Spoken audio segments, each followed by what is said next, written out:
He, a widowed and powerful tycoon, yet lonely and withdrawn, seeks a nanny for his sensitive son. She, a young woman with a kind heart, but tormented by a secret and a deep guilt. With her sweetness, Isabella wins over Leo, and Michael notices the light she brings, feeling drawn to her authenticity. The love between them grows, but the weight of Isabella's past prevents her from fully accepting happiness. In a moment of profound vulnerability, she hesitates and tries to pull away, her guilt consuming her. Prepare for a twist where high society, enemies, and the past will try to destroy the tycoon's love for the guilty nanny. But unconditional forgiveness and the strength of this love can heal all wounds, freeing a soul from guilt. Watch this story until the end. You will be amazed by this story. If you like love stories and romance, subscribe to this channel. Leave your comment. We post videos like this every day. Continuing, the cold morning wind of June blew through the windows of the small apartment in the Lower East Side, where Isabella Ferrer carefully folded her few belongings into a worn suitcase. At 28, she had learned to carry only the essentials, both in possessions and in hopes. Her brown eyes, which once sparkled with dreams, now reflected a mixture of determination and resignation as she checked for the third time the documents that would accompany her to the mansion in Greenwich, Connecticut. Just one more chance, she murmured to herself, as she had done so many times in the past 2 years. Ever since her life crumbled like a house of cards, Isabella had learned that each job opportunity was a lifeline in a sea of silent judgments and malicious whispers that followed her wherever she went. The ad in the newspaper was simple, almost cold. Experienced nanny sought for 6-year-old child, full-time residency, excellent compensation, references required. It did not mention the family's name, only a phone number and an address in one of the most exclusive neighborhoods in Connecticut. Isabella knew that her previous experience in education and her genuine love for children were her only assets, in a game where the cards seemed always stacked against her. Meanwhile, 40 miles away, Michael Thorne walked through the silent corridors of his mansion, the sound of his footsteps echoing against the cold marble. At 38, he had built an empire that stretched from real estate investments to cutting-edge technology. But within those impeccable walls, he felt like a prisoner of his own pain. He stopped before the portrait of Cecilia, his late wife, who smiled eternally from the golden frame in the living room.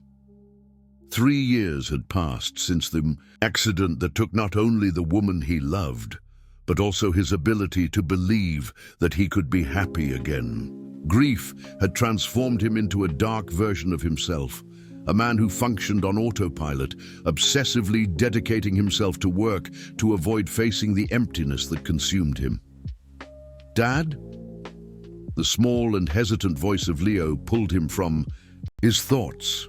Michael turned to find his 6-year-old son standing in the doorway, his blue eyes the same as his, but filled with a sadness that no child should know. Leo had inherited not only his father's features, but also his tendency to isolation, a child who preferred books to toys and who rarely smiled since his mother passed away. "What is it, son?" Michael knelt down, trying to lessen the formality that involuntarily permeated even his conversations with Leo. "Miss Marta said a new lady is coming to take care of me today. Is that true?" Leo nervously played with the hem of his shirt, a habit he had developed when he became anxious. Michael sighed. Marta, the housekeeper who had taken care of the house for 10 years, had insisted that Leo needed someone younger and dedicated to help him open up again. After 5 nannies, who did not last more than a few weeks, some frightened by the coldness of the house, others uncomfortable with the intensity of the grief that hung over the family, Michael had lost hope of finding someone suitable. "Yes, Leo, we're going to meet her today, but you don't have to be nervous. If you don't like her, we won't keep her, okay?" The boy nodded, but his eyes revealed that he had learned not to expect too much from the people who came and went from his life. At 2 in the afternoon, The intercom rang. Michael went down personally to receive the candidate, an unusual attitude that made Marta raise her eyebrows with surprise. Perhaps it was the fact that, this time, the references were impeccable. An old traditional family from Westchester County had written warm letters about Isabella, praising not only her competence, but especially her kindness and patience with children. When Michael opened the door, he came across a woman of medium height, brown hair tied in a simple bun, wearing a white blouse and a navy blue skirt that showed her attempt to appear professional despite her limited resources. But it was her eyes that surprised him. Brown, expressive, carrying a depth of experience that seemed disproportionate to her age, and at the same time, a genuine kindness that he had not seen in anyone in a long time. "Good afternoon. You must be Michael." "Thorne, I'm Isabella Ferrer." Her voice was soft but firm, and she extended her hand with the confidence of someone who knew she needed to make a good first impression. "Welcome, Isabella." Michael shook her hand, noticing the firmness of the greeting and the sincerity in her eyes. "Come in, please."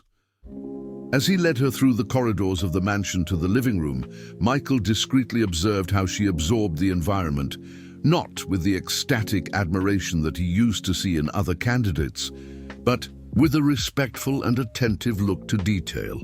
Isabella noticed the family photographs, the toys organized too much on the shelf, the signs of a house that functioned more like a museum than a home. "Leo!" Michael called, and the boy appeared timidly on the stairs. "Come meet Isabella." The meeting between Isabella and Leo was the moment that would change everything. She lowered herself to his height, not with the condescension that many adults showed, but with the genuine respect of someone who saw in the child a complete person. "Hi, Leo.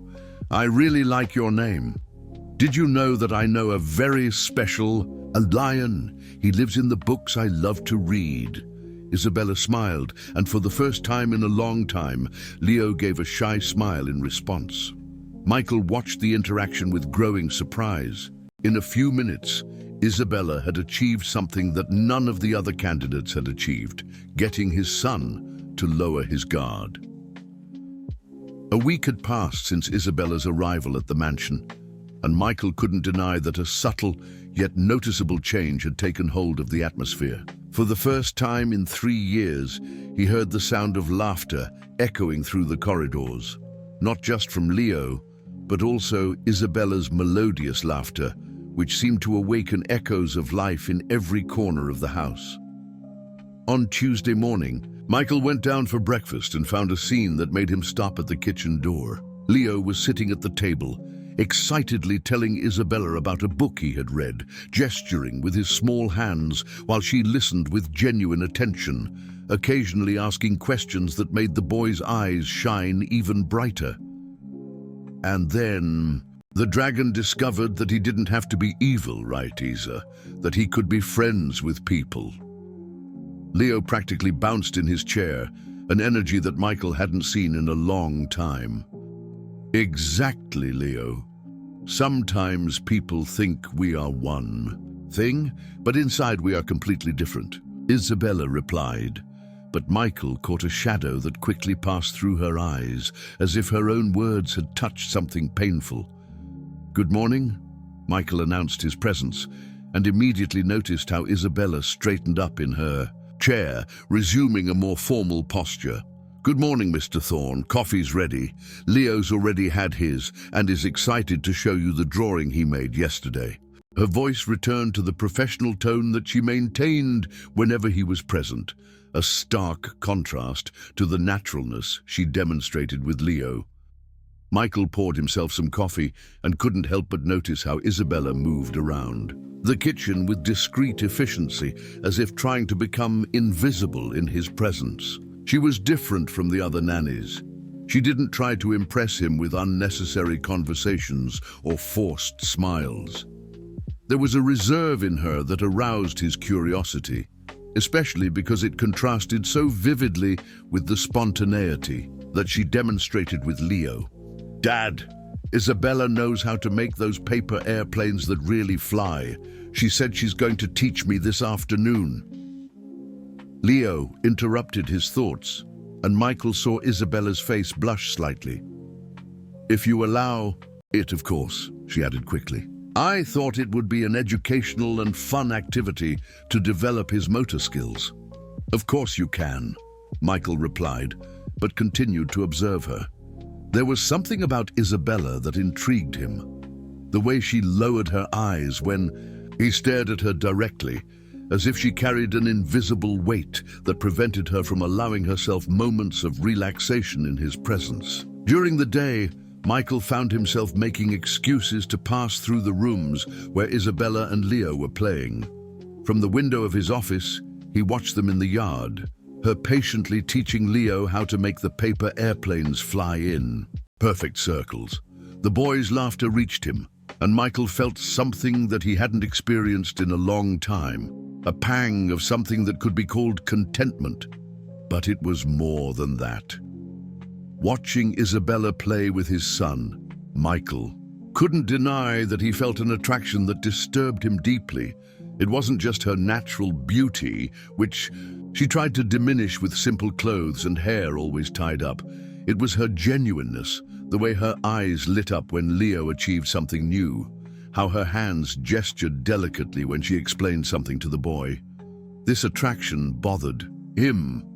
Michael had convinced himself that he was incapable of feeling anything beyond paternal affection and professional responsibility. Cecilia had been his great love, and he carried the guilt of not being able to save her. How could he allow himself to feel something for another woman, and for an employee on top of that? On Thursday, the situation became complicated. Michael came home earlier than usual and found Leo crying in Isabella's arms in the living room. She rocked him gently, whispering words of comfort while the boy sobbed. "What happened?" Michael approached quickly, his heart pounding with worry.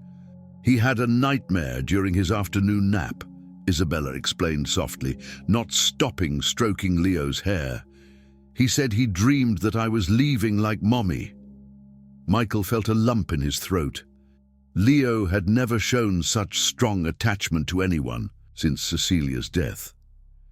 Seeing his son finally opening up to someone should be a joy, but it also aroused fears that Michael preferred not to face. "I'm not leaving, Leo," Isabella murmured, and Michael noticed that her voice trembled slightly. "I promise I'll stay here with you." It was at that moment that Michael's eyes met Isabella's over Leo's head. What he saw there disarmed him completely.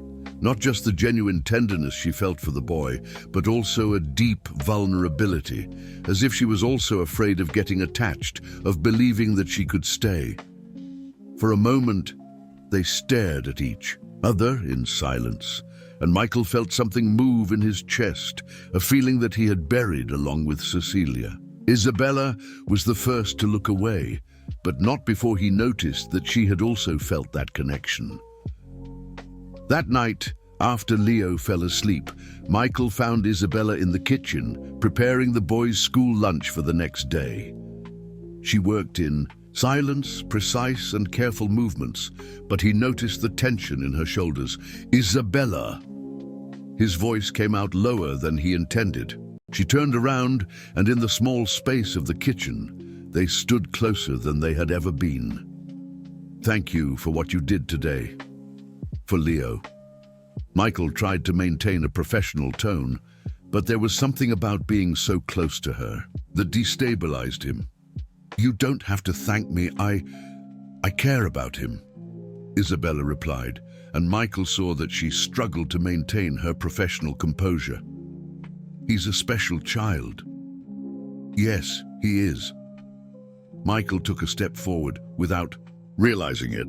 "And you have been good for him, for us." The us escaped before he could censor himself, and he saw Isabella widen her eyes slightly. For a moment, the air between them seemed electrically charged, full of unspoken things and feelings that neither of them wanted to admit. It was then that the phone rang, strident in the quiet of the night. Michael answered, and his expression changed drastically as he heard the voice on the other end. "Michael, it's Helen Vanderbilt. I need to talk to you urgently. It's about Leo, and about who you've been letting take care of him." Cecilia's sister-in-law's voice was cold and full of threat. "I've scheduled a lunch for tomorrow.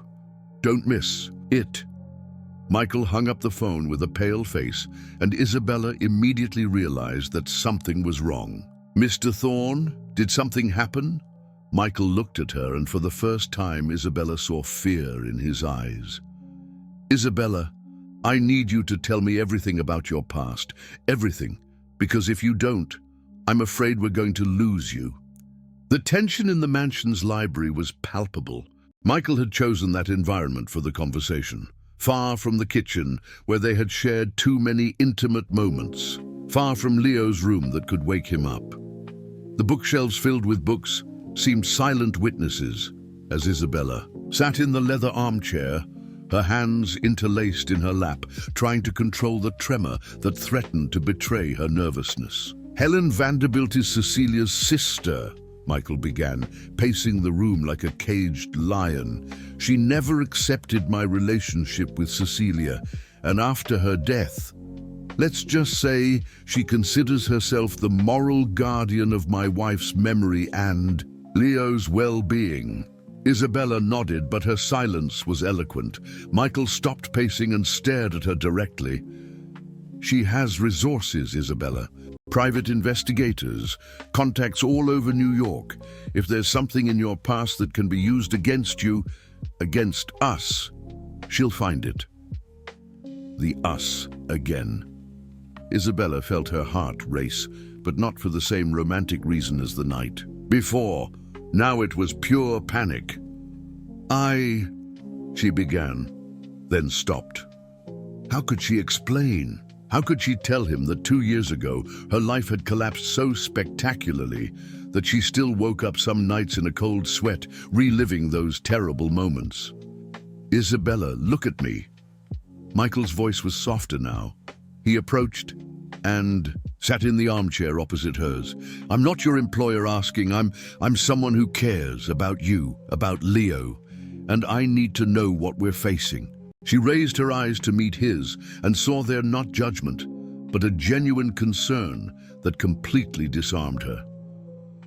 "I used to work at a private school in upstate New York," she began, her voice almost a whisper. "I was a guidance counselor. I had a good life, a planned future." Her voice faltered, and she needed a moment to continue. Michael waited, realizing that each word cost her an immense effort. "There was a boy in the school, Tommy, 8 years old. He came from a complicated family, divorced parents in a nasty custody battle. The mother worked all day, the father was absent and had problems with drinking." Isabella got up and walked to the window, as if she couldn't tell the story, looking at Michael. "Tommy started arriving at school with marks, small ones at first, then they got bigger, more frequent." Her voice began to tremble. "I reported it to Child Protective Services, as was my duty. But the investigation pointed to the mother's stepfather, not the biological father." Michael felt a chill run down his spine. He was beginning to understand where the story was leading. Tommy's father was a lawyer, Michael, influential with connections. When he found out about the report, he twisted everything. He said I had made false accusations for personal reasons, that I had something against the family. Isabella pressed her forehead against the cold glass of the window. "He sued the school, sued me personally. And he managed to prove that some of the dates in my notes didn't perfectly match the medical reports." "But you were trying to protect the child," Michael said softly. "That didn't matter." Isabella turned to him, and Michael saw tears shining. In her eyes, the local news picked up the story. Guidance counselor falsely accuses respectable father. My reputation was destroyed. The school fired me to protect themselves, and Tommy, her voice broke completely. Tommy kept suffering. 6 months later, he was hospitalized with serious injuries. Only then did they discover the truth, that it was indeed the mother's stepfather. But for me, it was too late. Michael got up and walked to her, the impulse to comfort her overcoming any consideration about propriety or professional boundaries. Isabella? No. She raised her hand, preventing him from getting any closer. You don't understand. Because of my false report, there was an internal investigation in all the schools in the region. Protocols were changed, procedures became more rigorous. Other children suffered because teachers were afraid to report suspected cases. The silence that followed was deafening. Michael processed not only the story, but also the pain he saw stamped on Isabella's face. That's why you came to New York, he said. Not as a question, but as a statement. No one would hire me in upstate. The school families spread the story. I became the woman who persecutes innocent parents and traumatizes children with false accusations. Isabella wiped away the tears that had finally begun to flow. I came to New York City with the savings I had left, trying to start over.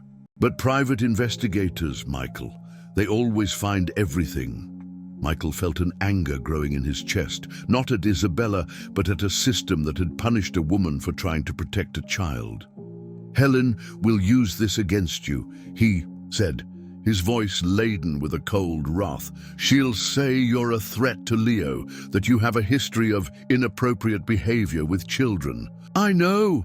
Isabella headed for the door. That's why I'm leaving early tomorrow morning, before she can do anything to harm you or Leo. No! The word came out stronger than Michael intended. Isabella stopped, her hand on the doorknob. What? Do you mean no? Michael walked to her, and this time he didn't allow her to move away. I'm not going to let you leave because of Helen. I'm not going to let her destroy this. He gestured between them, referring to the connection they had built, to the happiness that Leo had found. Michael, you don't understand. If she finds out about upstate, if she spreads it around New York society, then we'll get ahead of her. Michael interrupted. We'll tell our version first. Our version? Isabella stared at him, confused. Isabella, do you think I didn't do my own investigation before hiring you? I know about upstate. I know about Tommy. And I know you were a hero who was punished for doing what was right. The shock on Isabella's face was evident. You knew. I knew.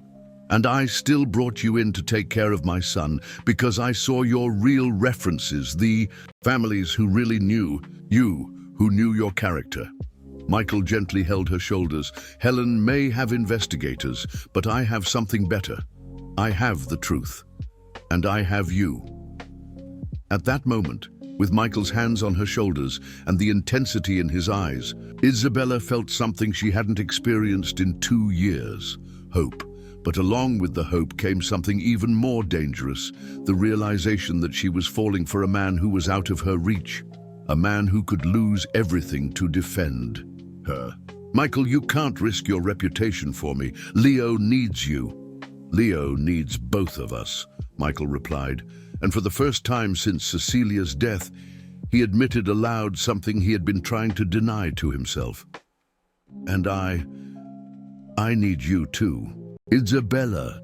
The moment was interrupted by the sound of small footsteps on the stairs. Leo had woken up and was coming down looking for them. Michael and Isabella quickly moved apart, but not before they both realized that they had crossed a line from which there was no turning back. The lunch with Helen Vanderbilt was scheduled for noon at the Yale Club, but fate decided to accelerate the events in a way that no one could foresee.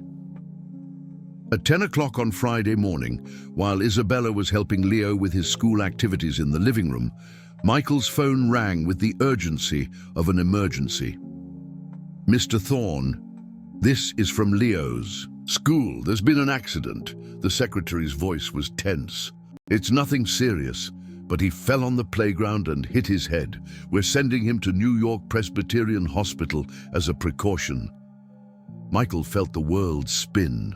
The words accident and head instantly transported him back to that terrible night 3 years ago when he received a similar call about Cecilia. His hands trembled so much that he almost dropped the phone. I'll... he stammered, trying to compose himself, but Isabella immediately realized that something was very wrong. "Michael, what happened?" She approached, seeing the deathly pallor that had taken over his face. "Leo, accident, hospital," he managed to blurt out, and Isabella immediately understood the gravity of the situation. "Let's go, I'll drive." She grabbed the car keys from Michael's trembling hands without hesitation. "You're not in any condition." Throughout the drive to the hospital, Michael remained in a state of silent panic. His hands were shaking, his breathing was irregular, and Isabella realized that he was reliving some deep trauma. Without thinking twice, she reached out and took one of his hands. "Michael, breathe with me. Leo's going to be okay. It's just a precaution." Her voice was calm and firm, an anchor amidst the storm that had settled in his mind. At the hospital, they discovered that Leo had only scratched his knee and bumped his head lightly, without any serious injury. But Michael couldn't stop shaking until he saw his son with his own eyes, sitting on the gurney in the emergency room, with a small bandage on his forehead and smiling as he saw them arrive. "Dad, Isa, I flew like a superhero," Leo said excitedly, unaware of the state of despair in which he had found his father.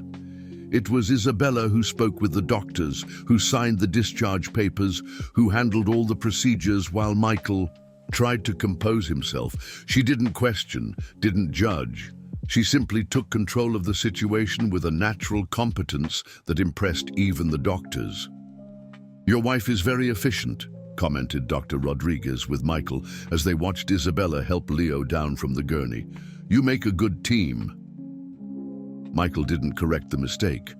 At that moment, seeing Isabella take care of Leo with so much care and efficiency, the word wife sounded strangely natural.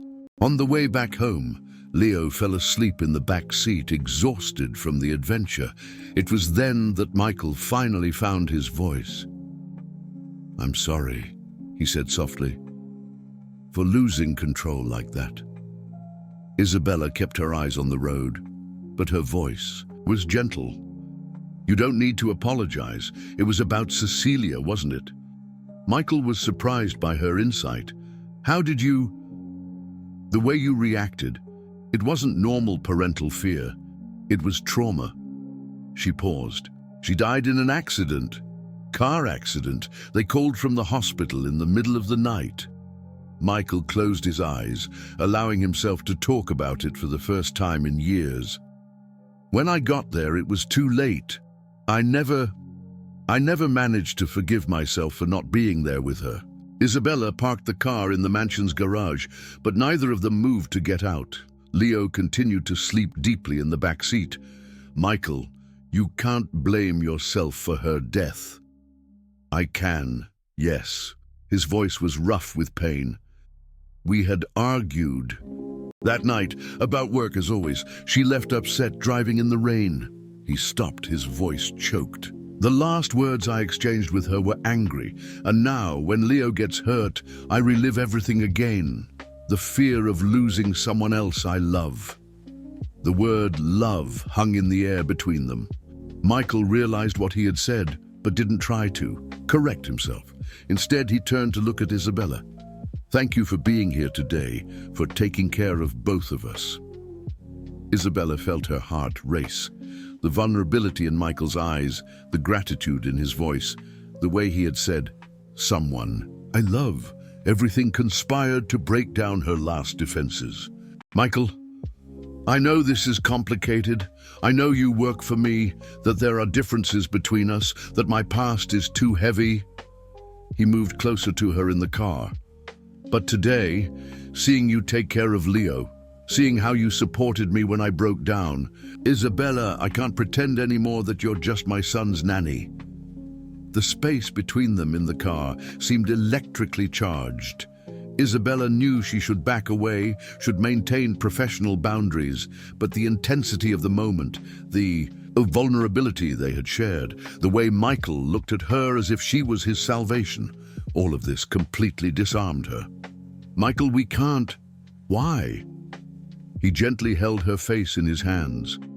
"Give me a reason that isn't about social conventions or class differences." Isabella tried to think of all the reasons why this was a terrible idea, but with Michael's hands on her face and his blue eyes so close, her mind went completely blank. "I'm scared," she whispered. "Scared of ruining what Leo has with us. Scared that you'll regret it. Scared that Helen Vanderbilt will use it to destroy all of us." Helen. The mention of the name was like a bucket of cold water. Michael looked at the clock on the car's dashboard and paled again, for a completely different reason this time. The lunch. I missed lunch with Helen. At that exact moment, Michael's phone rang. The name on the screen made them both freeze. Helen Vanderbilt. "Michael, where were you?" "I waited 2 hours at the club." Her voice was laden with a dangerous coldness. "But don't worry, I used the time productively. I discovered very interesting things about your employee." Michael and Isabella exchanged glances, both realizing that the moment of intimacy they had shared had just become a weapon in his sister-in-law's hands. "Helen, I can explain." "You don't need to explain anything, Michael. I'll be there in an hour to pick up Leo, and I'm bringing my lawyer. I think we need to have a very serious conversation about my nephew's custody." The call ended, and the silence that followed was deafening. Leo woke up at that moment, still sleepy, oblivious to the storm that was about to break over their lives. "Dad? Isa? Why do you guys look so scared?"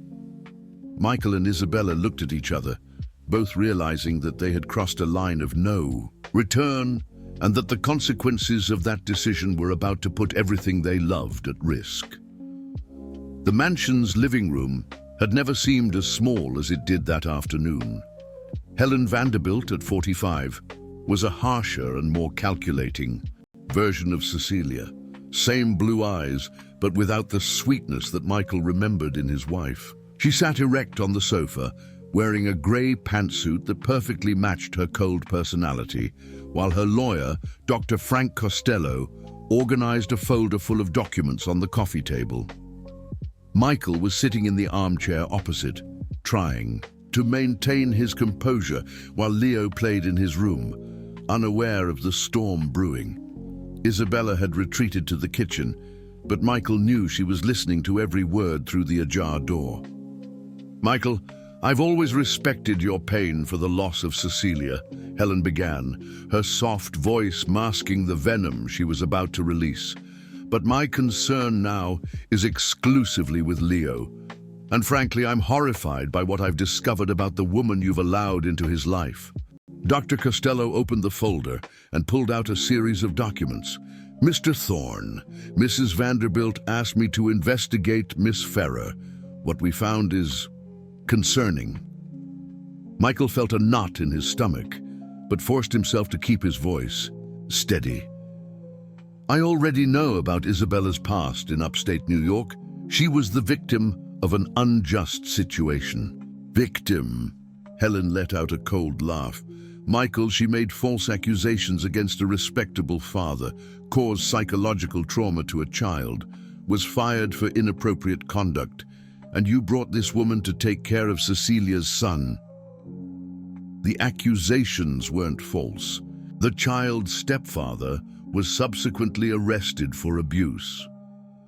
6 months later, Dr. Costello interjected, consulting his papers. "But that doesn't change the fact that she accused the wrong person initially, causing irreparable damage to an innocent man's reputation." Helen leaned forward, her eyes gleaming with cruel satisfaction. "But that's not even the worst part, Michael. Tell him about the photos, Frank." Michael felt the blood run cold in his veins as the lawyer pulled an envelope from the folder. "Yesterday afternoon, I had an investigator follow you to the hospital. Initially, it was just to document how she takes care of Leo, but Dr. Costello spread a series of photographs on the table. "We found this." Michael looked at the photos and felt the world collapse. There he and Isabella were in the hospital parking lot, their hands interlaced during his panic attack, her holding his face. The two of them so close inside the car that it seemed too intimate for a professional relationship. "As you can see," Helen said with venom distilled in her voice, "this isn't just about a nanny taking care of a child. You two have developed a connection. Very convenient for a woman in a desperate financial situation to find a millionaire. Widower, don't you think?" "It's not like that," Michael said through gritted teeth, but his voice sounded less convincing than he intended. "Isn't it?" Helen stood up and began to walk around the room. "Michael, you hired a woman with a history of inappropriate behavior with children. A woman who was fired from her last job, a woman who now clearly has a romantic interest in you, and you think this doesn't put Leo at risk?" "Isabella loves Leo. She would never hurt him." "How can you be sure?" Helen's voice rose in tone. "How many cases have we seen of women who get close to widowed men through their children, who feign maternal love to gain financial security? And when the honeymoon is over, Michael, when she realizes that being a stepmother isn't as glamorous as she thought?" Dr. Costello seized the tense silence to speak. "Mr. Thorne, I've prepared a petition for a review of Leo's custody. Based on Miss Ferrer's problematic history and the clearly inappropriate relationship that has developed between you, we can argue that the environment is no longer safe for the child." Michael stood up abruptly. "You're not going to take my son away from me." "We don't want to take Leo away from you, Michael," Helen said, assuming a falsely conciliatory tone. "We want to protect him, and protect you too. Don't you realize that this woman is taking advantage of your vulnerability?" At that moment, Isabella appeared at the kitchen door. Her face was pale, but her posture was dignified. "Can I talk to you?" Helen smiled cruelly. "Of course, darling. In fact, it would be very helpful to hear from you." Isabella walked to the center of the room, ignoring Michael's warning look. "You're right about one thing. I have fallen in love with Mr. Thorne." Her words fell like bombs in the silence of the room. "But you're wrong about everything else." Michael stared at her in shock. She had never admitted her feelings so directly, and it certainly wasn't how he wanted her to do it. "Isabella, don't—" "No, Michael. They want the truth. They'll have it." Now she turned to Helen. "I came to this house needing a job. I came with a past that shames me every day, but never at any moment did I approach Michael or Leo with ulterior motives." Helen raised an eyebrow. "How convenient." "I tried to keep my distance. I tried to be just professional, but it's impossible not to love a child like Leo, and it's impossible not to respect a man like Michael." Isabella took a deep breath. "Yes, I fell in love. But do you know what I'm going to do about it?" The silence in the room was absolute. "I'm leaving. Today." Her words came out firm despite the tears that shone in her eyes. "Because Leo needs stability, and Michael can't risk losing custody of his son because of me." "Isabella, no." Michael took a step towards her, but she shook her head. "Dr. Costello, Mrs. Vanderbilt can rest assured. By the end of the afternoon, I'll be out of their lives." Helen smiled with satisfaction. A very wise decision. But Dr. Costello didn't seem satisfied. "Mrs. Vanderbilt, even with Miss Ferrer's departure, we still have evidence of inappropriate behavior from Mr. Thorne. The photographs show that he developed a romantic relationship with an employee, putting the emotional well-being of the child at risk." Michael felt the ground open beneath his feet. "What do you want?" Helen sat back down, assuming a position of power. We want guarantees, Michael. Regular supervision from a child psychologist, monthly reports on Leo's development, and most importantly, we want you to accept that you need help making appropriate decisions about people who enter my nephew's life. You want control, Michael said, anger beginning to replace despair. We want protection, Helen corrected, for Leo. And we have a judge who is very sympathetic to our cause, who understands the risks of letting an emotionally unstable man make decisions about raising a child. Dr. Costello removed more documents from the folder. This is an out-of-court settlement, Mr. Thorne. Accept these conditions, and we won't need to take the case to court. Refuse, and we'll file the custody petition tomorrow. With the evidence we have, including these photographs and Miss Ferrer's history, I doubt any judge will keep Leo in your sole custody. Michael looked at Isabella, who had tears running down her face but kept her head held high. He looked at the documents that would determine his son's future. He looked at Helen, who smiled with the satisfaction of someone who had won a crucial battle. You have 24 hours to decide, Helen said, standing up. Frank, we can go. Our work here is done. After they left, Michael and Isabella were left alone in the devastated room, surrounded by the wreckage of a love that had barely begun to blossom. From upstairs came the sound of Leo's voice calling for them, oblivious to the fact that his world was about to collapse again. Saturday morning arrived loaded with suffocating tension. Isabella had spent the night packing her few belongings, while Michael remained locked in his office, struggling with the most difficult decision of his life. At 7 in the morning, Leo came down for breakfast and found his two favorite people in the world with funereal faces. Why does Isa have that suitcase, Dad? Leo's innocent question cut through the silence like a blade.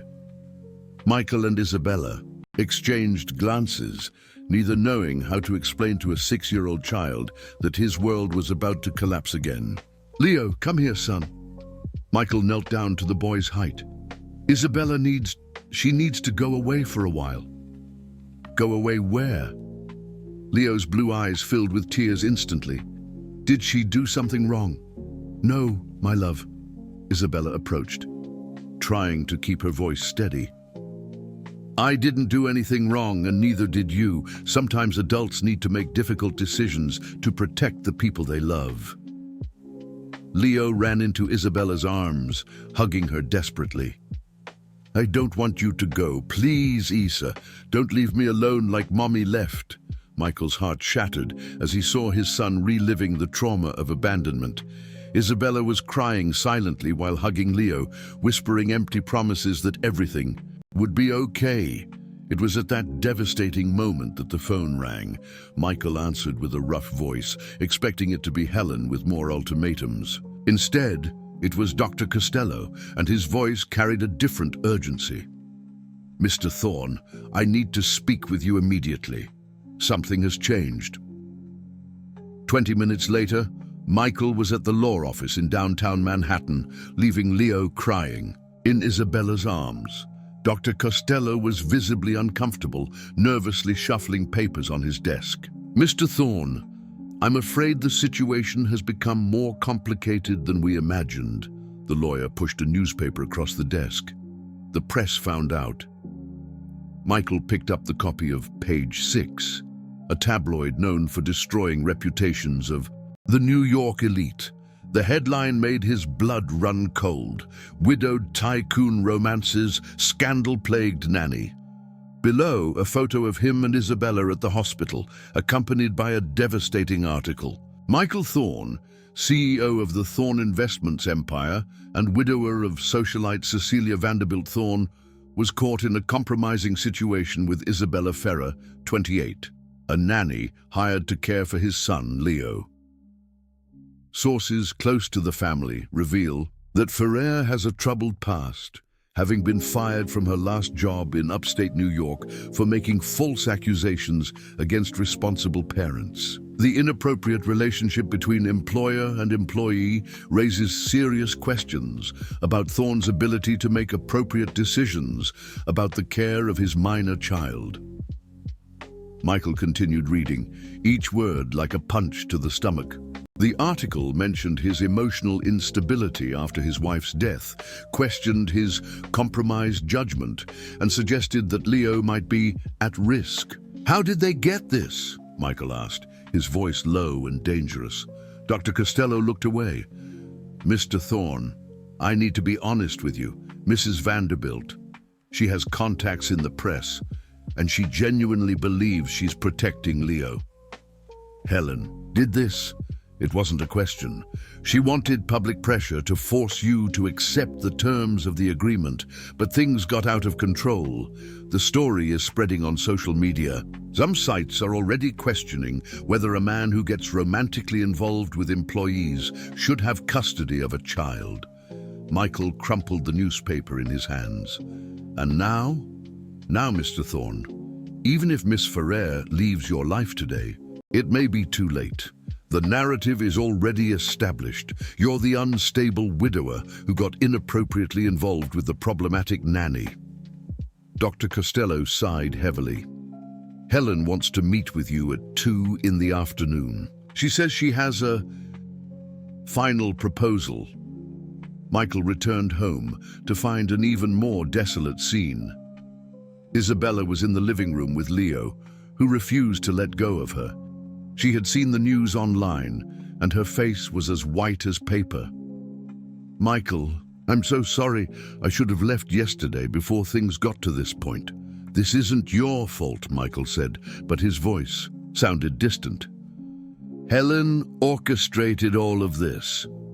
At that moment, the phone rang again. This time it was the principal of Leo's school. "Mr. Thorne, I regret to disturb you, but we've received several calls from concerned parents following the article in the newspaper. They're questioning whether Leo should continue at the school while this situation is resolved."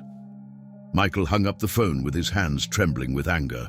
Leo would not only lose Isabella, now he would be isolated from his peers as well.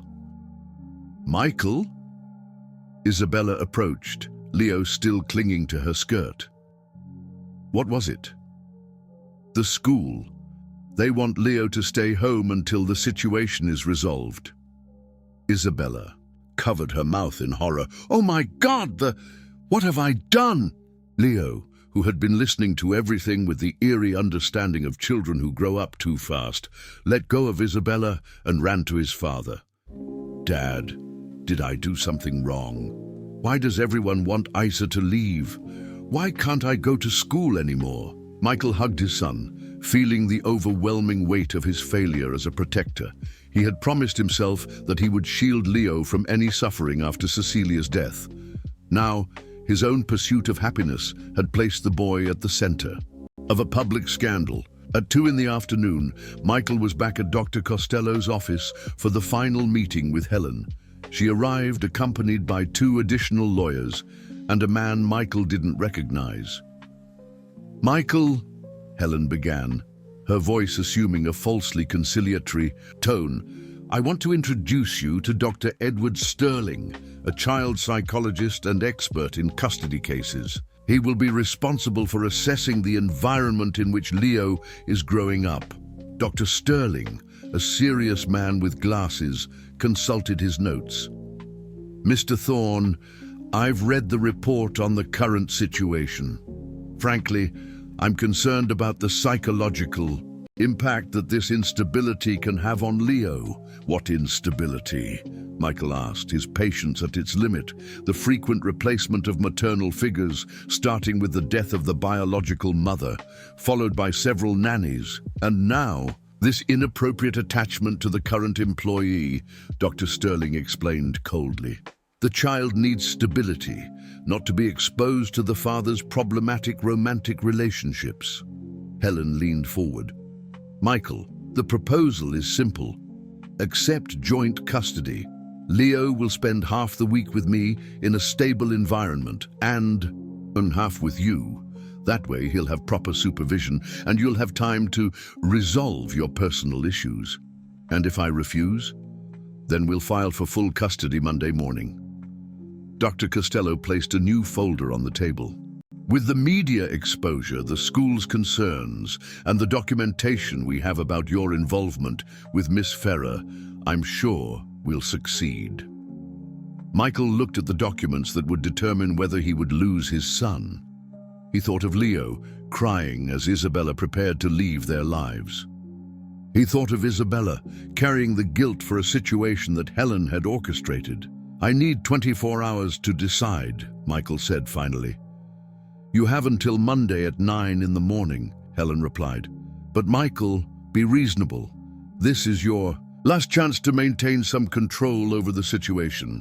When Michael arrived home, he found the house in deadly silence. A note on the kitchen table in Isabella's careful handwriting explained everything.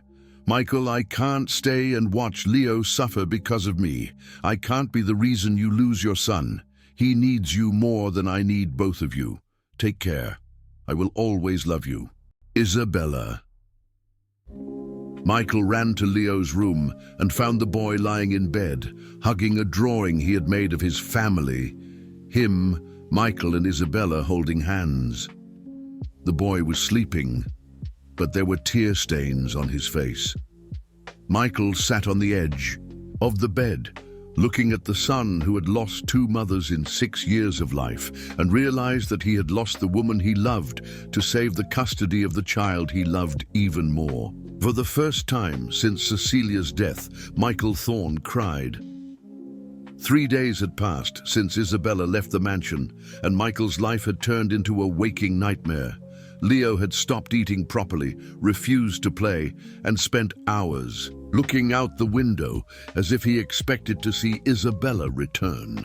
With each passing hour, Michael felt the weight of the decision he needed to make: accept joint custody with Helen or risk losing Leo completely. Meanwhile, in a small rented apartment in the East Village, Isabella was trying to rebuild her life. Once again, she had managed to get an interview for a job as a receptionist at a doctor's office, a job far below her qualifications, but one that would pay the rent. Every time her phone rang, her heart leaped in the hope that it was Michael, but he never called. It was on Thursday morning that everything changed. Isabella was having coffee when her neighbor, Mrs. Rodriguez, a 70-year-old woman who had become her confidant in recent days, knocked on her door with an urgent expression. "Honey, you need to see this." Mrs. Rodriguez held a tablet showing a video on YouTube. "My granddaughter showed it to me. It's about you." Isabella took the tablet and froze. It was a video of almost 10 minutes entitled "The Truth About Isabella Ferrer, a Slandered Heroine." The creator of the video was someone called Justice Seeker, but when he began to narrate, Isabella recognized the voice immediately. It was Tommy, the boy she had tried to protect in upstate New York, now 10 years old, had created a YouTube channel with the help of his mother. In the video, he told his version of the story with the maturity of someone who had grown up too fast. "My name is Tommy, and I want to tell the truth about teacher Isabella, who everyone is saying bad things about on the internet. She tried to save me when I was suffering. She was the only person who cared about me when all the adults were fighting and no one was listening to me." Isabella felt tears run down her face as Tommy continued. "My biological father is a lawyer, and he's very good at convincing people, but he never hurt me. The one who hurt me was my mother's boyfriend, and teacher Isabella was right about that. She just got the person wrong, but she was trying to protect me. Because of her, they investigated properly, and the bad man was arrested. Now I live only with my mother, and I'm happy." The video had been posted only 2 days ago, but it already had thousands of views and hundreds of supportive comments. Isabella continued reading the comments, incredulous. "This woman is a heroine, not a villain. How can a society punish someone who was trying to protect a child? Michael Thorne is a lucky man to have found someone like that. Isabella had barely finished watching the video when her phone rang. It was a number she didn't recognize. Hello, Miss Ferrer. This is Sarah Miller from Good Morning America. We would like to interview you about your story. The video of the boy Tommy has gone viral, and we want to give you the opportunity to tell your side. Isabella hung up the phone, stunned. In a matter of hours, her phone wouldn't stop ringing. Journalists, TV producers, and even some of the families from upstate New York who had believed the lies about her were now calling to apologize. Meanwhile, at the mansion in Greenwich, Michael was in his office when Marta ran in. Mr. Michael, you need to see what's happening on the internet. Michael looked at the screen of Marta's computer and saw the same video of Tommy, but it wasn't just the video that surprised him. It was the thousands of comments from people defending Isabella and, more importantly, questioning Helen's motivations. One comment in particular caught his attention. I know Helen Vanderbilt personally. She was always jealous of her brother-in-law's happiness.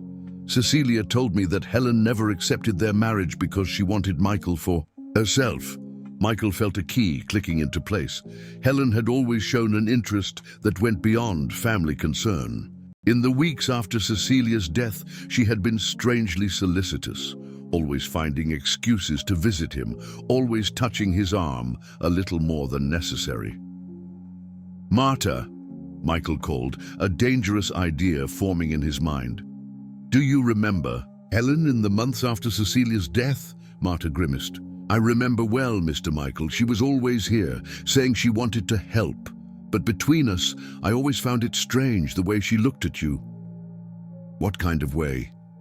Like a woman looks at a man she wants to conquer, not like a worried sister-in-law. Michael felt an anger growing in his chest. Helen had used Leo as an excuse for her own obsessions. She had destroyed Isabella's life and threatened to separate father and son, not out of genuine concern, but out of jealousy. At that moment, Leo entered the office, holding Marta's tablet. Dad, I saw the video of the boy that Isabella saved. Why were people saying bad things about her if she's a hero? Michael looked at his son and saw a determination that hadn't existed for days. Leo, what do you think we should do?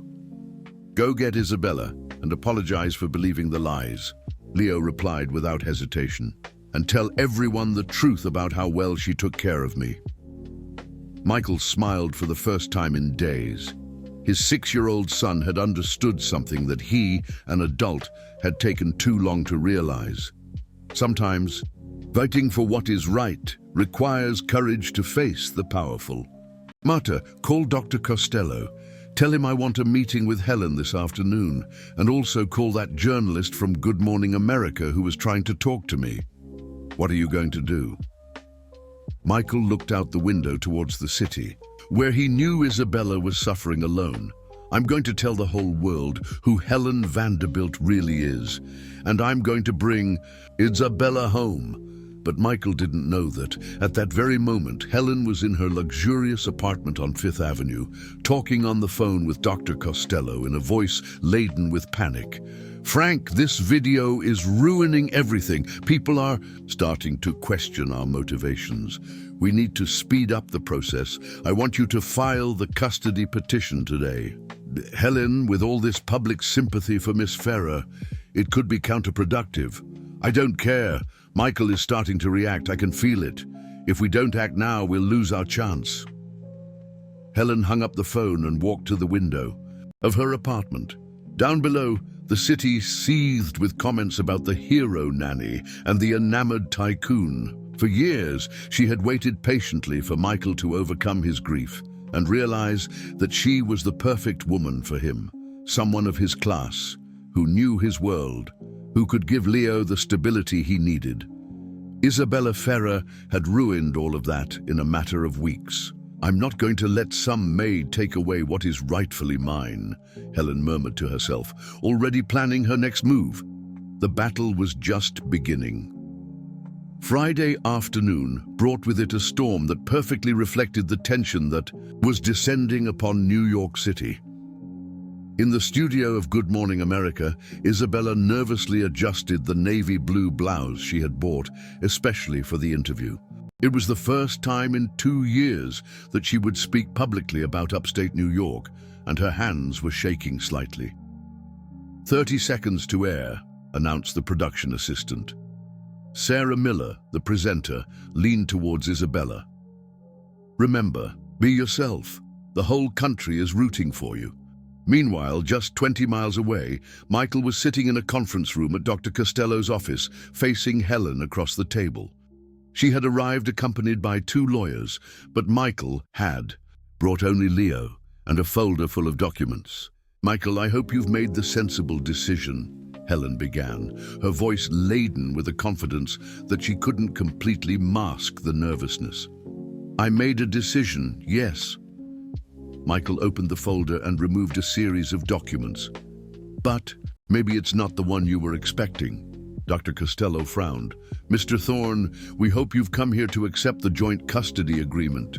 Ooh, actually, Michael said calmly, I came here to formally withdraw any visitation rights from Helen Vanderbilt in relation to my son. The silence in the room was deafening. Helen paled visibly. You can't do that. I'm Leo's aunt. You're the aunt who lied, manipulated, and destroyed the life of an innocent woman out of jealousy. Michael placed the first document on the table. This is a report from a private investigator I hired. He discovered very interesting things about you, Helen. Leo, who had remained quiet beside his father, looked seriously at the woman who had threatened to separate him from Isabella. What kind of things? Dr. Costello asked, visibly uncomfortable. Michael smiled, but it was a cold smile. For example, that Helen hired the same investigator she used against Isabella to follow Cecilia and me during our courtship, trying to find something she could use to separate us. Or that she tried to bribe Leo's first nanny to report inappropriate behavior on my part. Helen stood up abruptly. Those are lies, are they? Michael retrieved a recording from his cell phone. This is a conversation between you and Carol, our first nanny. My investigator found her in Atlantic City, where she's living after you threatened her to leave New York. Helen's voice echoed clearly through the speaker. Carol, you need to understand that Michael hasn't been well since Cecilia's death. If you notice any strange behavior, any sign that Leo isn't safe, call me immediately. I can compensate you generously for your concern for my nephew. Helen tried to leave the room, but Michael continued. And most interesting of all, Helen, was discovering that you weren't really worried about Leo. You were worried about me. He placed the last document on the table. This is a psychological report that you commissioned about yourself 6 months ago, trying to prove your mental stability for an eventual custody request. But the psychologist noted some interesting observations about your fixation on your brother-in-law and your inability to accept that he could find happiness with someone else. At that moment, all the phones in the room began to ring simultaneously. Dr. Costello answered his and paled. Helen, we have a problem. Miss Ferrer's interview is on air and she's telling everything. On the television screen in the conference room, Isabella spoke with a serenity that impressed everyone. Sarah, for years I carried the guilt of not being able to protect Tommy properly, but I learned that sometimes we do our part, even when the result isn't perfect. I tried to save a child, and that cost me my career and my reputation, but I would do it all again. And what about Michael Thorne and his son Leo? Sarah asked. Isabella's eyes filled with tears, but her voice remained firm. Leo is an extraordinary, child who deserves all the love in the world. Michael is a dedicated father who would do anything to protect his son. I fell in love with both of them, and that was my only fault, loving people who were out of my reach. But the accusations from Helen Vanderbilt that you approached them with financial interests. Isabella smiled sadly. Helen Vanderbilt is a woman who lost her sister and couldn't process her grief properly. She transferred her pain into an obsessive control over Michael and Leo. I feel sorry for her because I understand the pain of loss, but I can't allow her to use a child as a weapon in her emotional games. In the conference room, Helen's face was red with anger. She can't talk about me like that on national television. Michael got up and walked to the window, where he could see the city stretching out before him. Leo, what do you think we should do now? Leo, with the simple wisdom of children, replied, "Let's go get Isabella, Dad, and let's ask her to come home." Michael turned to Helen one last time. Helen, you have two options. You can accept that Isabella is part of our life and try to build a healthy relationship with us, or you can get out of our lives completely. But the games, the manipulations, and the threats end today. You'll regret this, Michael. No, Michael replied, picking up Leo in his arms. I'll regret having taken so long to fight for the woman I love and for my son's happiness. An hour later, Michael and Leo were standing at the door of Isabella's small apartment in the East Village.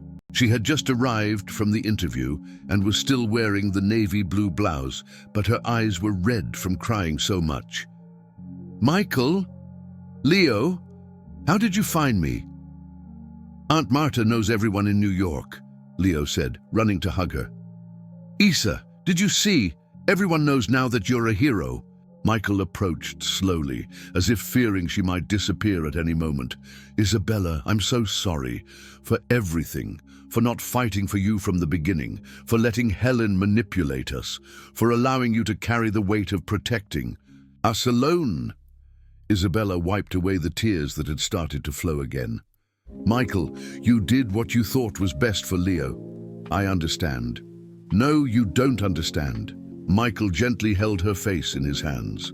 I love you, Isabella Ferrer. I love your courage, your kindness, the way you made Leo smile again. I love how you made me come back to life, and I won't let anyone separate us again. What about Leo's custody? What about Helena? Helena has no more power over us, and I discovered something important today. Michael smiled, and it was a smile free of all the weight he had carried for years. I discovered that Leo doesn't just need a father who protects him. He needs a family that loves him, and the three of us, we are a family. Leo interrupted the moment by pulling on both of their hands. Isa, will you come home with us, forever? Isabella looked at Michael, seeing in his eyes not only love, but a promise that they would face together any storm that the future brought. Forever, she whispered, and when Michael kissed her there at the door of that small apartment, she knew she had finally found her place in the world. 3 months later, in the same church where Michael and Cecilia had married, Isabella walked down the aisle wearing a simple white dress, holding the hand of Leo, who carried the rings with pride. In the front row, Mrs. Rodriguez cried with emotion, and even Marta, always so stern, smiled through her tears. Helen wasn't present. She had moved to Los Angeles after the public scandal, deciding finally to seek psychological help. But Tommy was there, with his mother as special guests of the woman who had changed their lives. When Michael and Isabella kissed as husband and wife, Leo shouted, "Hooray!" so loudly that the whole church laughed, including the priest. At the mansion in Greenwich, which was now filled with smiling photographs and toys scattered around the corners, the sign at the entrance was changed. Where before it read Thorne Residence, it now read simply Thorne Ferrer Family Home. And for the first time in years, that huge house echoed not with the silence of loneliness, but with the laughter of a family that had learned that true. Love is not that which never faces storms, but that which remains firm when the winds blow strongest. Leo never had nightmares about people leaving again. Isabella never again felt unworthy of happiness. And Michael learned that it is possible to honor the past without becoming a prisoner of it. Some love stories are born from a chance encounter. Others are born from the courage of two wounded souls who decide to heal together, building something new on the rubble of their past pains. This was one of those stories.